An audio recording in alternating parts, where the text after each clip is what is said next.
Welcome to the Parsha Perspective.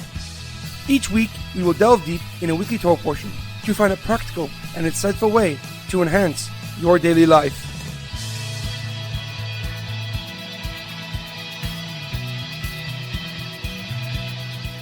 Thank you for tuning in. My name is Shalom Yemini. Each week, we will look into the weekly Torah portion to find inspiration that will complement your daily life and intensify your connection to God. This week's Parsha Perspective is being sponsored by the Berman family in memory of Ephraim ben Shaul. May his soul be uplifted and his memory a blessing. This week's Parsha Perspective is also being sponsored by David ben Tova. May Hashem heal all the physical and spiritual pain of the Jewish people. This week's Torah portion is Parshas Pinchas. Our Parsha begins with Pinchas, the grandchild of Aaron, receiving a reward for killing Zimri, the head of the tribe of Shimon.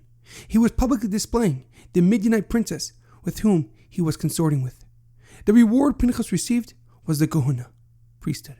The Talmud in Zvachim explains that when Hashem appointed Aaron and his 4 sons to the Kehunah, he said that this appointment was for Aaron, his sons, and the future generations.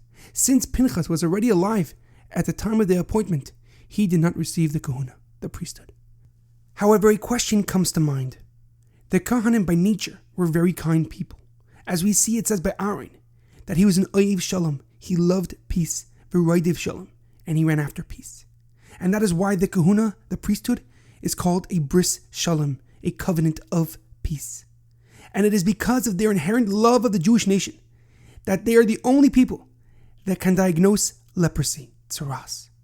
Because we can be confident that they will make their diagnosis in a more empathetical manner. So how can the Kehunah be given as reward for killing another Jewish person? Furthermore, what is the connection between the Kehunah and killing Zimri? Why was he given that specific reward? In Parshas Yisro, where it speaks about the building of the Mizbeach, the Torah says that they may not use any metal during its construction. Rashi explains that the reason for this rule is because the Mizbeach is meant to make peace between the Jewish people and their Father in heaven, and therefore metal, which can destroy, cannot be used in its construction. And this is exactly what Pinchas accomplished when he killed Zimri. The Jewish nation angered Hashem immensely by serving idols and frolicking with the Midianite woman. So Hashem placed a plague on the Jewish nation that killed almost 200,000 people. However, when Pinchas killed Zimri, the disease stopped and saved them from further destruction.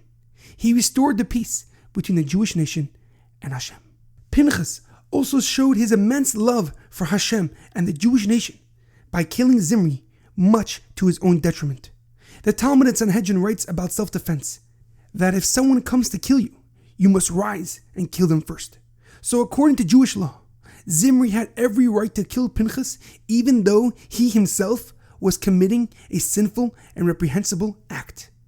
Pinchas was ready to give up his life for the sake of the Jewish people. So when Pinchas carried out his act, he restored the peace between Hashem and his people, and therefore merited the Kehunah, the priesthood, and an eternal place in the covenant of peace. For he exemplified the mindset and spirit of the Kehunah. In our daily life, we must understand that to be successful in any aspect of life, you must take the first step. No matter how small or insignificant the act might feel, it will lead you on a path of action. It will change your mindset to become more productive, bringing you one step closer to accomplishing your goals, dreams, and ultimately your potential. There is a famous quote by Benjamin Franklin: "Words may show a man's wit, however his actions shows his meaning." Have a great weekend and good Shabbos.